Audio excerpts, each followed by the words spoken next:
अऊज़ुबिल्लाहिमिनश्शैतानिर्रजीम बिस्मिल्लाहिर्रहमानिर्रहीम सल्लल्लाहु अला हबीबिही सय्यदना मुहम्मदिन व आलिहि व सहबिही व बारक वसल्लम। या अल्लाह अपनी सिर्फ नूर और सिर्फ तलीम से मदद फरमा ताकि अर्ज़ कर सकूँ। किसी ने सवाल पूछा है कि हज अकबर की क्या हकीकत है।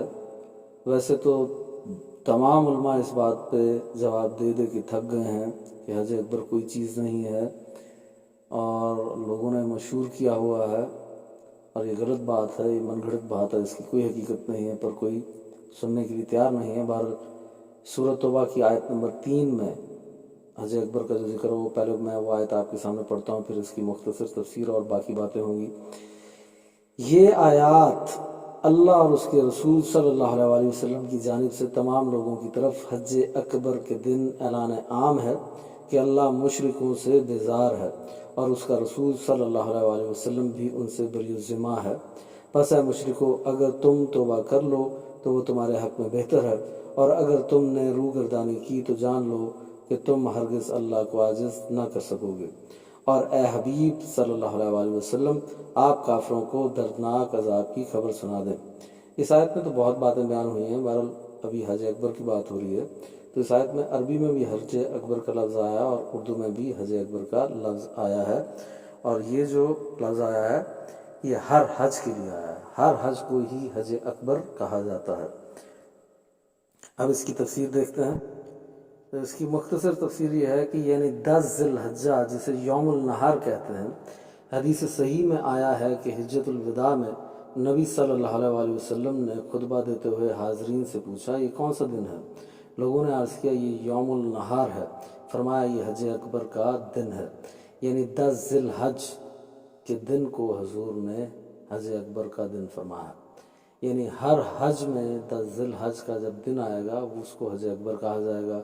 किसी रिवायत में है कि 8 ज़िलहज को हज अकबर कहा गया है, और कुछ रिवायतों में आया है कि हर हज का दिन ही हज अकबर है। यानी साल में जब हज आता है, जब भी हज आएगा, वो हर हज जो होगा वो हज अकबर होगा, क्योंकि एक हज अकबर है और एक हज असगर है। हज असगर उम्रे को कहते हैं। हज असगर उम्रे को इसलिए कहते हैं क्योंकि उम्रे में अरकान भी कम हैं और अहकाम भी कम हैं, तो इसलिए उसका सवाब भी कम है, इसलिए उसको हज असगर कहा जाता है। और इस बड़े हज के अंदर अरकान भी ज़्यादा हैं, अहकाम भी ज़्यादा हैं, इसलिए इसका सवाब भी ज़्यादा है, इसलिए इसको हज अकबर कहा जाता है। और यही आयत में बयान हुई है बात कि हर हज को हज अकबर कहा जाता है, और यही हदीस में बात बयान हो रही है। 3 कौल मैंने आपके सामने रख दिए हैं, वो बताने के बाद हर हज को हज अकबर कहा गया है। कभी ये नहीं कहा गया कि जो जुम्मे के दिन हज आएगा उसको हज अकबर कहा जाता है।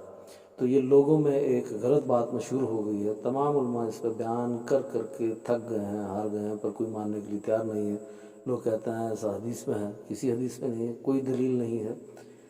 किसी आयत में है, किसी आयत में नहीं है, बल्कि इस आयत में सूरत तौबा आयत नंबर 3 में जो जिक्र है हज अकबर का, और इस हदीस में जो जिक्र है हज अकबर का, ये सारा हर हज की बात हो रही है। और यहाँ पे इस हदीस के मुताबिक जो बात हो रही है, 10 ज़िलहज के दिन को हजूर हज अकबर का दिन कह रहे हैं। ये मैं दोबारा पढ़ देता हूँ। यानी 10 ज़िलहज्जा, जिसे यौमुल नहार कहते हैं, हदीस सही में आया है कि हिज्जतुल विदा में नबी सल्लल्लाहु अलैहि वसल्लम ने खुतबा देते हुए हाज़रीन से पूछा, ये कौन सा दिन है। लोगों ने अर्ज़ किया, ये यौमुल नहार है। फरमाया, ये हज अकबर का दिन है। हज अकबर का लफ्ज़ हज असगर के मुकाबले में है। अहले अरब उम्रे को छोटा हज कहते हैं, इसके मुकाबले में वो हज जो ज़ुल्हज्जा की मुकर्रर तारीख़ों में किया जाता है हज अकबर कहलाता है।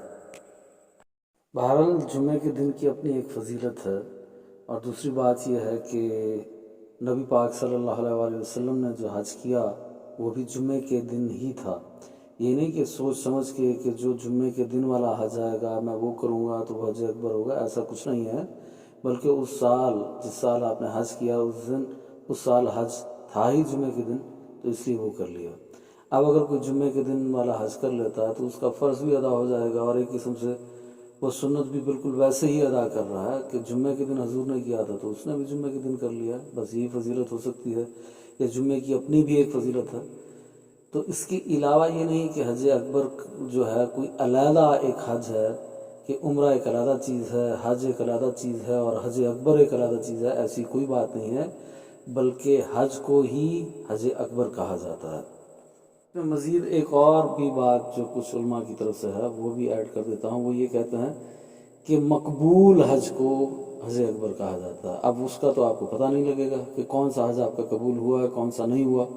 وہ تو حشر کے دن ہی اللہ بتائے گا کہ کون سا حج آپ کا قبول تھا. جو حج آپ کا قبول ہے اس کو حج اکبر کہا جا رہا ہے. بہرحال یہ ان کی رائے ہے، یہ بھی قرآن اور حدیث نہیں ہے. قرآن حدیث وہی ہے کہ ہر حج کو حج اکبر کہا جاتا ہے. یا 8 ذی الحج کے دن کو حج اکبر کہا جائے گا، یا 10 ذی الحج کے دن کو، یا حج کے سارے دنوں کو حج اکبر کہا جائے گا. اور جب بھی حج آئے گا، جس بھی سال حج آئے گا، جس بھی دن آئے، چاہے جمعے کو آئے، ہفتے کو، سوار کو، منگل کو، جس دن بھی آئے وہ حج اکبر ہی ہوگا. اور بات ہے کہ جب کوئی ایک حج کر کے آتا ہے تو کہتے ہیں یہ حاجی صاحب ہیں، اور جب کسی نے زیادہ حج کیے ہیں تو اس کو کہتے ہیں یہ الحاج ہیں. تو ایسا بھی نہیں ہے، چاہے کوئی ایک حج کرے آپ اس کو حاجی کہہ سکتے ہیں، آپ اس کو الحاج بھی کہہ سکتے ہیں. چاہے کسی نے 10 حج کیے ہیں تو اس کو بھی آپ حاجی کہہ سکتے ہیں یا الحاج کہہ سکتے ہیں. لوگ سمجھتے ہیں شاید حاجی کہنے کا مطلب ہے کہ یہ واحد کا صیغہ ہے، اور جب الحاج کہیں گے تو یہ جمع کا صیغہ ہے، تو زیادہ حج والوں کو پھر الحاج کہا جائے. ایسا بھی نہیں ہے، تو یہ بھی درست نہیں ہے. آپ کسی کو بھی کہہ سکتے ہیں حاجی، چاہے اس نے ایک حج کیا ہے چاہے 10 حج کیا ہیں، اس کو حاجی بھی کہہ سکتے ہیں، الحاج دونوں کہہ سکتے ہیں. جیسے جس نے ایک نماز پڑھی ہو اس کو آپ نمازی کہتے ہیں، جس نے پوری زندگی نمازیں پڑھی ہیں اس کو بھی نمازی ہی کہتے ہیں. تو اس کے لیے کوئی علیحدہ لفظ نہیں ہے. بہرحال اللہ ان باتوں کو سمجھنے کی توفیق عطا فرمائے. آمین.